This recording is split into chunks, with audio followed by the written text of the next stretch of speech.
Welcome back our YouTube channel global science IQ। I hope आप सभी लोग बहुत ही अच्छे होंगे, बिंदास होंगे और आपकी तैयारी भी बहुत ही बेहतरीन चल रही होगी।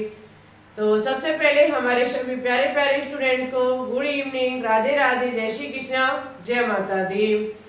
स्टूडेंट्स, आज हम आपके लिए केमिस्ट्री का लेक्चर नंबर 12 लेकर के आए हैं, जिसमें आज हम आपको एनोड किरणों का अध्ययन और प्रोटॉन की खोज कैसे की गई, किस वैज्ञानिक के द्वारा की गई, एक फिगर के माध्यम से बहुत ही डिटेल से एक्सप्लेन करेंगे। ठीक है, वीडियो को अंत तक वॉच कीजिएगा क्योंकि ये टॉपिक आपके एग्जाम के लिए बहुत ज्यादा इम्पोर्टेंट है। ये एक हमारा छोटा सा टॉपिक है जो एटॉमिक स्ट्रक्चर यानी कि परमाणु संरचना चैप्टर से निकल करके आता है। ये चैप्टर हमारा क्लास 11th का चैप्टर है। ठीक है, तो आप यदि 11th की तैयारी करना चाहते हैं, 12th की तैयारी करना चाहते हैं, या फिर आप CP NET, BHU, RUHS जैसे एग्जाम की तैयारी करना चाहते हैं, तो बिल्कुल दिल खोल करके कर सकते हैं। ठीक है, आपको यहाँ पे हर प्रकार का कंटेंट देखने को मिलेगा, गहराई से पढ़ाने का प्रयास करेंगे, हर चीज आपको NCERT बेस्ड मिलेगी। ठीक है, तो चलिए ज्यादा समय न लेते हुए डायरेक्ट हम अपने टॉपिक पर बात करेंगे। उठा लीजिए कॉपी पेन, जैसे जैसे हम चीज को नोट डाउन करते चले आप वैसे वैसे अपनी कॉपी पर छापते चलिएगा, क्योंकि ये चीज लिखनी आपके लिए बहुत इम्पोर्टेंट है। जितना लिखोगे उतना ही आपको लर्न होगा। ऐसे वीडियो को देखने से कुछ नहीं होगा। ठीक है, जब तक उस चीज को लिखोगे नहीं, बार बार पढ़ोगे नहीं और उस चीज को रिवीजन नहीं करोगे, तो वीडियो को वॉच करने का कोई मतलब नहीं है। ठीक है, तो कॉपी पेन अपने पास हमेशा रखिए। कुछ भी पढ़ी, चाहे केमिस्ट्री हो, फिजिक्स हो, बायोलॉजी हो या फिर कोई अदर सब्जेक्ट हो, कॉपी पेन जरूर चलाइएगा। हाथ पैर आपके जरूर चलने चाहिए। ठीक है, तो स्टूडेंट्स एक बात और, इससे पहले हम क्लास नंबर जो हमारी 11 थी उसमें आपको हमने इलेक्ट्रॉन की खोज और कैथोड किरणों का अध्ययन कैसे किया गया इसके बारे में जानकारी दी थी। वीडियो नहीं देखे, प्लेलिस्ट में डली हुई है, जाकर के देख लीजिए, क्योंकि जब तक आप इलेक्ट्रॉन की खोज को नहीं पढ़ेंगे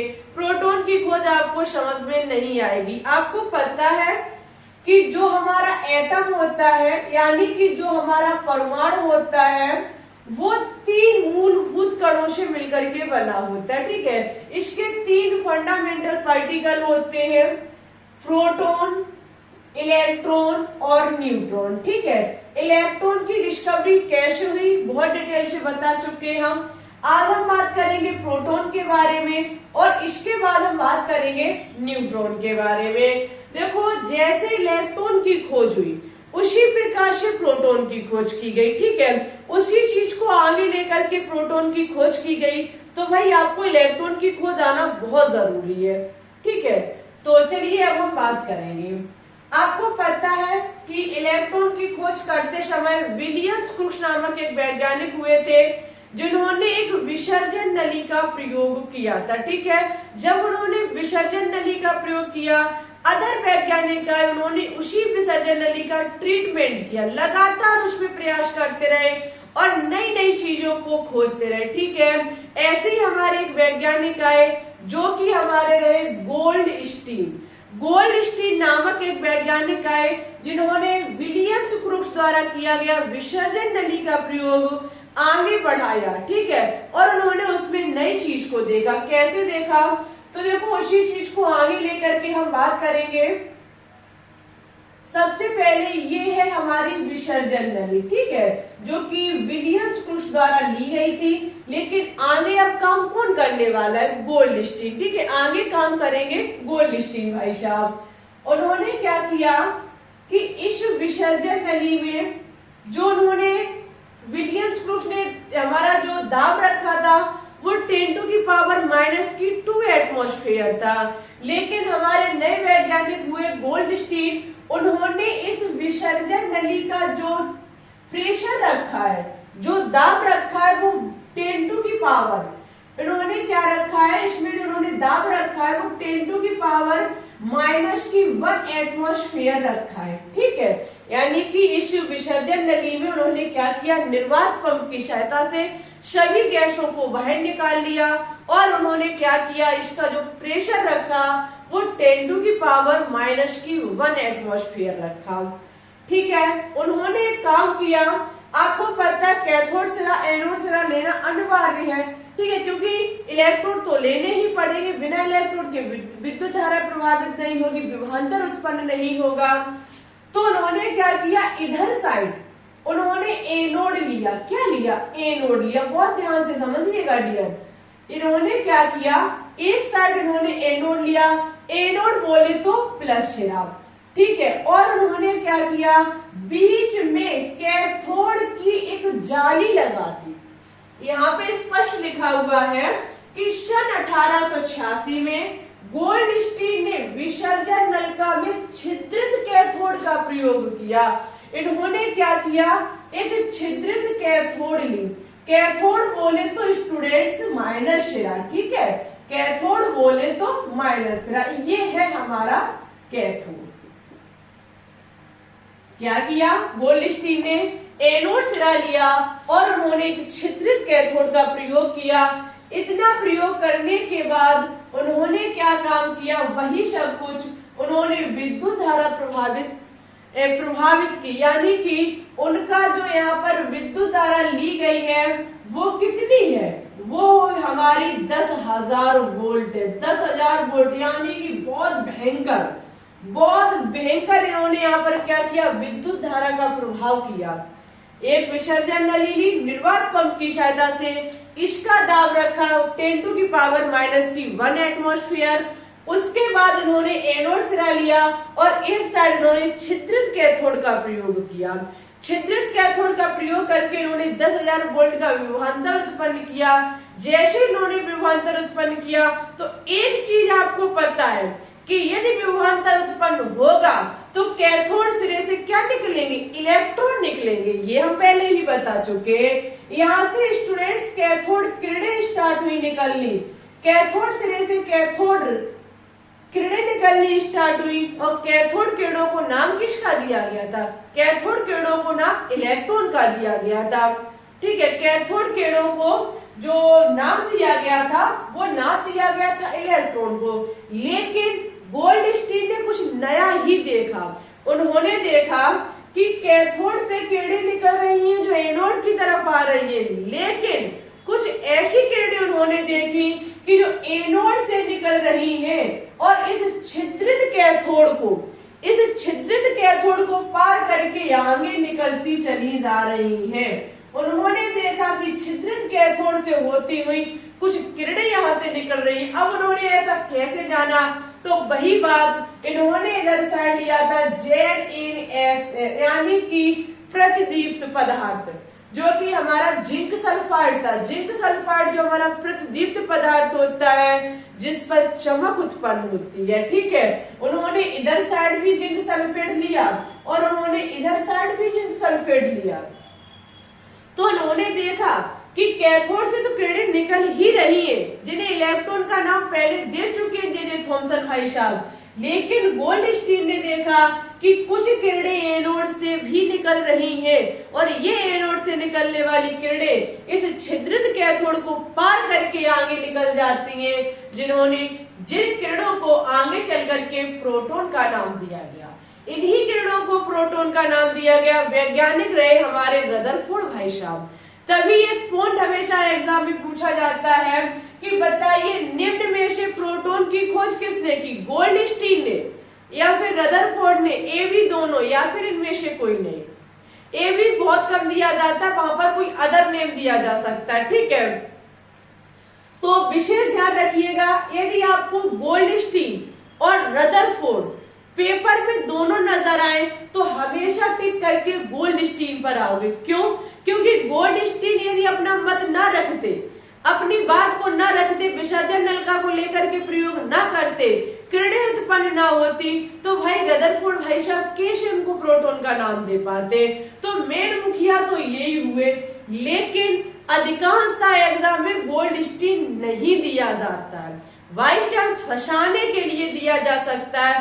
यदि फंसाने के लिए दिया जाए तो टिक गोल्डस्टीन पर ही करके आओगे, और गोल्डस्टीन ऑप्शन में नहीं है तो फिर आपके रदरफोर्ड भाई साहब है ही। ठीक है, तो ये चीज हमेशा याद रखिएगा कि बस वही सब कुछ था, ये कोई चीज डिफिकल्ट नहीं है। प्रोटॉन की खोज कोई डिफिकल्ट नहीं रही, क्योंकि इलेक्ट्रॉन की खोज समझ गए तो प्रोटॉन की खोज चुटकियों में समझ जाओगे। विसर्जन नलिका ली, एनोड लिया, छिद्रित कैथोड लिया, विद्युत धारा उत्पन्न की, देखा पाया कि कैथोड से कैथोड किरणें निकल रही हैं जो हमारे इलेक्ट्रॉन थे। आगे उन्होंने देखा कि कुछ किरणें एनोड से भी निकल रही हैं। ये एनोड से निकलने वाली किरणें छिद्रित कैथोड को पार करके आगे निकल जाती हैं और इस तरफ चमक उत्पन्न कर देती हैं। चमक उत्पन्न कर देती हैं तो ये बिल्कुल तय हो चुका था कि हो ना हो एनोड से कुछ ऐसा निकल रहा है जो यहाँ पर चमक उत्पन्न कर रहा है। वैज्ञानिक समझ गए कि यहाँ से किरणें निकल रही हैं और उन किरणों को नाम दिया गया प्रोटॉन का। ठीक है, आई होप आपको समझ में आ चुका होगा। डाउट रह गया हो मन में किसी भी प्रकार का, अपना कमेंट बॉक्स में छोड़िए। हम आपके कमेंट का रिप्लाई और आपके डाउट को बिल्कुल जड़ से खत्म करने का पूरा प्रयास करेंगे। ठीक है, आगे चलिए अब हम इसके बारे में इनके पॉइंट पर डिस्कस करेंगे। जैसे कि हमारा फर्स्ट पॉइंट है कि सन 1886 में गोल्डस्टीन ने विसर्जन नलिका में छिद्रित कैथोड का प्रयोग किया। ठीक है, हमारे गोल्डस्टीन भाई साहब ने छिद्रित कैथोड का प्रयोग किया था। आगे है कि नलिका में कम दाब पर गैस ली और इलेक्ट्रोड के मध्य विभवांतर उत्पन्न किया। बिल्कुल भाई साहब, इन्होंने क्या किया, कम दाब लिया और इन दोनों हमारे इलेक्ट्रोड के बीच क्या किया गया, इलेक्ट्रोड के बीच विभवांतर उत्पन्न किया गया, यानी कि 10,000 वोल्ट का 10,000 वोल्ट की विद्युत धारा प्रभावित की गई। ठीक है, आगे पॉइंट कह रहा है कि कुछ किरणें एनोड से आती हैं और कैथोड के छिद्रों में से गुजर पीछे की दीवार पर दीप्त उत्पन्न करती हैं। उन्होंने देखा क्या कि कुछ किरणें एनोड से आ रही हैं, कुछ किरणें एनोड से आ रही हैं और कैथोड के जो हमारे ये छिद्रदार कैथोड था उसको पार करके यहाँ पे चमक उत्पन्न कर रही है। ठीक है, आगे कह रहा है कि इन किरणों को एनोड किरणें, धन किरणें या फिर केनाल किरणें भी कहा जाता है। एग्जाम में एनोड किरणें बाई चांस, लेकिन केनाल किरणों के नाम से बहुत बार पूछा जाता है। ठीक है, तो हमेशा याद रखिएगा एनोड से निकलने वाली किरणों को एनोड किरणें, धन किरणें और केनाल किरणों के नाम से जाना जाता है। ठीक है, इनके गुण की बात की जाए कि इनके गुण क्या रहेंगे, तो देखो ये किरणें सीधी रेखा में चलती हैं। जो हमारी एनोड किरणें होती हैं ये हमेशा सीधी रेखा में गमन करती हैं। ठीक है, और नेक्स्ट पॉइंट कहता है ये किरणें धनावेशित होती हैं जिन्हें रदरफोर्ड ने प्रोटॉन का नाम दिया। जो हमारी ये एनोड किरणें हैं ये हमारी धनावेशित होती हैं, क्योंकि ये धन सिरे से निकलती हैं तो धनावेशित होंगी, जिनको नाम दिया गया प्रोटॉन का। ठीक है, एक बात और विशेष ध्यान रखिएगा, ये हम जो कुछ भी पढ़ा रहे हैं ये आपको मॉर्निंग विजेता क्लास में देखने को मिलेगा। हम पहले ही बोल चुके हैं कि जो हम इवनिंग में टॉपिक क्लियर कराएंगे उससे बनने वाले टॉप 5 क्वेश्चंस मॉर्निंग की विजेता क्लास में देखने को मिलेंगे। ठीक है, और अब आपकी रेगुलर क्लास रहेगी सुबह की भी, दोपहर की भी और शाम की भी। ठीक है, तो ज्यादा से ज्यादा सपोर्ट करिए, आपके सपोर्ट की हमें बहुत ज्यादा जरूरत है। जितना सपोर्ट करोगे, जितना प्यार दिखाओगे, क्लास रेगुलर मिलेगी। ठीक है, मॉर्निंग की भी हम देते हैं और दोपहर वाली जो हमारी चलती है आफ्टरनून में वो भी देते हैं और शाम इवनिंग वाली भी देते हैं। लगातार क्लास जब हम आपको दे रहे हैं तो आपका पूर्णतः फर्ज बनता है क्लास को लाइक करना, शेयर करना। चैनल से न्यू जुड़ रहे हैं तो चैनल को भी सब्सक्राइब करके बेल आइकन को दबा के ऑल पर क्लिक करना। ठीक है, यदि आज इस टॉपिक की वीडियो पर जितना प्यार मिलेगा, जितना सपोर्ट मिलेगा, जितना आप इसे प्यार दिखा सकते बिल्कुल दिखाइए। जितना दोगे क्लास नेक्स्ट उतनी ही बेहतरीन आएगी। ठीक है, और नेक्स्ट डे आपको न्यूट्रॉन की खोज पढ़ाया जाएगा। ठीक है, तैयार करिएगा पहले से और बस देखते हैं आज की क्लास में कितना प्यार मिलता है। हम आपके ओनली यही देखेंगे लाइक कितने हैं, कितने व्यूज आते हैं, कितना सपोर्ट करते हैं, कितना शेयर करते हैं। क्योंकि मेहनत करेंगे, बंद रूम में जब हम गर्मी के मौसम में वीडियो आपको प्रोवाइड कराएंगे तो फिर हमें अपनी मेहनत की कदर करवानी होगी आपसे, और आप करेंगे हमें पता है, ठीक है। हमारे सभी स्टूडेंट सपोर्ट करेंगे, हमें ये पक्का पता है। तो ज्यादा से ज्यादा सपोर्ट करिए। और अब कोई शिकायत आपसे हमारे हिसाब से आप नहीं करेंगे, क्योंकि अब रेगुलर क्लास रखने वाले। बाई चांस देखो यदि तबीयत खराब है, कहीं गए हुए हैं, तो हो सकता है क्लास ना मिले, लेकिन वैसे रेगुलर कराने की कोशिश करेंगे, ठीक है। नेक्स्ट पॉइंट कहता है, ये किरणें अपने मार्ग में रखी पहिएदार वस्तु को घुमा देता। वैसा ही है जैसा इलेक्ट्रॉन की खोज में हुआ था। जैसे कि हम यहाँ पर कोई भी वस्तु रख देते हैं तो ये किरणें उस चीज को घुमा देती, जहां से पता चलता है कि इन किरणों में गतिज ऊर्जा होती है, ठीक है, गतिज ऊर्जा होती है। नेक्स्ट पॉइंट कहता है, ये गैसों को आयनीकरण करती। ये पॉइंट देखो इम्पोर्टेंट है। ये गैसों को आयनीकरण करती, कैसे करती हैं? तो देखो स्टूडेंट्स, यहाँ पर ये जो विसर्जन हमने नली ली हुई है, इसमें थोड़े बहुत तो गैसों के कण होंगे, ठीक है, ये तो नॉर्मल है। कितना भी गैस को निकालेंगे फिर भी कुछ कण रह जाते। 1 मिनट का समय दीजिए, थोड़ा पानी पी करके आते, ठीक है, क्योंकि गला सूख रहा है। Only 1 minute.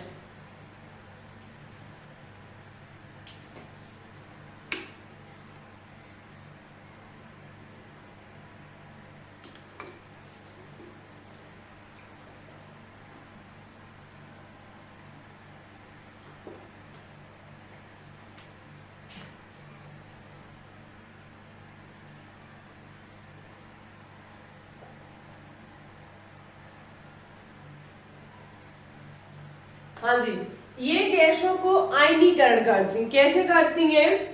तो आपको पता है विसर्जन नली में से हम कितनी भी गैसें निकाल लें फिर भी कुछ ना कुछ गैस उसमें शेष रह ही जाएगी।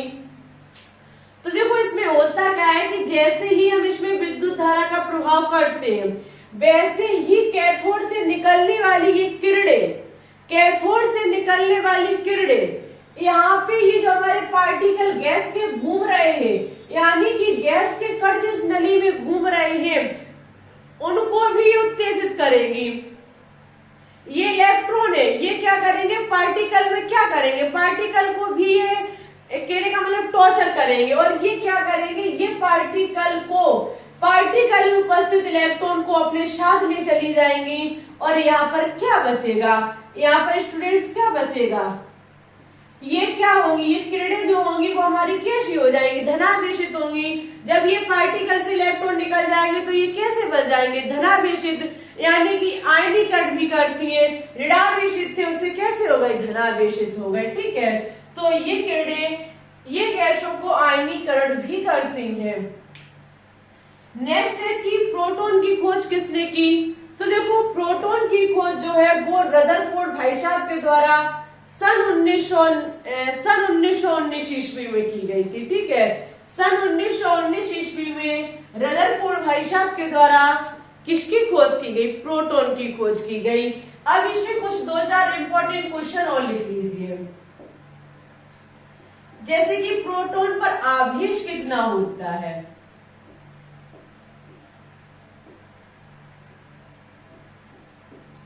प्रोटॉन पर आवेश कितना होता है और प्रोटॉन पर द्रव्यमान कितना होता है? ये चीज भी नोट कर लीजिए, क्योंकि ये चीज भी आपके लिए बहुत ज्यादा जरूरी है, ठीक है। देखो प्रोटॉन पर आवेश की बात की जाए तो होता है 1.6 इंटू 10⁻⁻⁻27 कूलम, ठीक है। 19 होता है 1.6 इंटू 10⁻⁻⁻19 कूलम, ठीक है।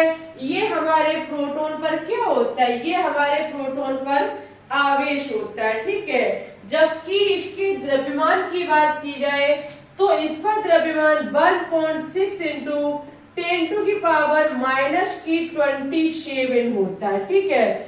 1.6 इंटू 10⁻⁻27 प्रोटॉन का द्रव्यमान होता है। 1.6 इंटू 10⁻⁻⁻19 कूलम प्रोटॉन पर आवेश होता है।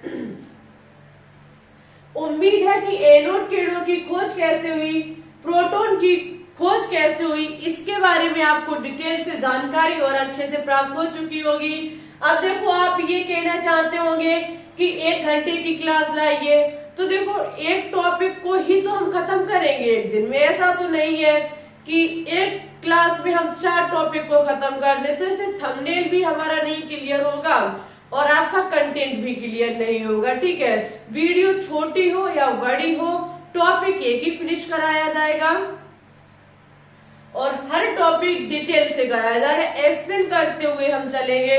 बस आप अपना मजबूती के साथ कंटेंट तैयार करते रहिए, अच्छे से अध्ययन करते रहिए, हर चीज को विस्तार से समझते रहिए, जिससे कि आपसे केमिस्ट्री की जो भी प्रॉब्लम है, जो भी आपको यानी कि समझ में नहीं आती है, डर लगता है, वो डर आपका दूर हो जाए। ठीक है, कोई सब्जेक्ट खराब नहीं होता है, ना ही कोई सब्जेक्ट डिफिकल्ट होता है, बस आपकी लगन की बात है। जहां आपका मन अच्छा लग जाए वही आपके लिए बहुत प्रिय सब्जेक्ट हो जाता है। और आपको फिजिक्स, केमिस्ट्री, बायोलॉजी तीनों ही प्रिय बनाने होंगे यदि आप डॉक्टर बनने के सपने को पूरा करना चाहते हैं। ठीक है, और आपको हर क्लास की पीडीएफ भी टेलीग्राम चैनल पे हम प्रोवाइड कराते हैं, उसको भी ज्वाइन कर लीजिए, लिंक नीचे डिस्क्रिप्शन में डली हुई है। मॉर्निंग आपको 7 बजे इसी टॉपिक से क्वेश्चंस देखने को मिलेंगे, टॉप 5 क्वेश्चंस होंगे, तो क्वेश्चंस को देखना ना भूलें। और यदि आप सबसे पहले टॉप 3 की लिस्ट में आ जाते तो आप अपने नाम को पोस्ट करा सकते हैं। ठीक है, देखते हैं कल का विजेता कौन रहता है। क्लास कैसी लगी कमेंट बॉक्स में कमेंट करके जरूर बताइएगा। कोई क्वेश्चंस नहीं है, बस क्वेश्चन यही है कि क्लास कैसी लगी। ज्यादा से ज्यादा कमेंट आएंगे और वीडियो को शेयर किया जाएगा, लाइक किया जाएगा, तो नेक्स्ट क्लास आपको जल्दी ही मिलेगी। ठीक है, चलिए तो चलते हैं, अपना ख्याल रखिएगा, अच्छे से स्टडी करिएगा। किसी भी प्रकार की कोई भी दिक्कत हो तो आप अपना कमेंट बॉक्स में छोड़ सकते हैं, हम आपके कमेंट का रिप्लाई करने की पूरी कोशिश करेंगे। ठीक है, चलिए तो फिर लाइक जरूर कीजिएगा, चैनल को सब्सक्राइब करके बेल आइकन को दबा के ऑल पर क्लिक जरूर कीजिएगा, वीडियो को भी लगातार शेयर करते रहिए। Okay, thanks for watching this video. जय हिंद, जय भारत, ऑल द बेस्ट।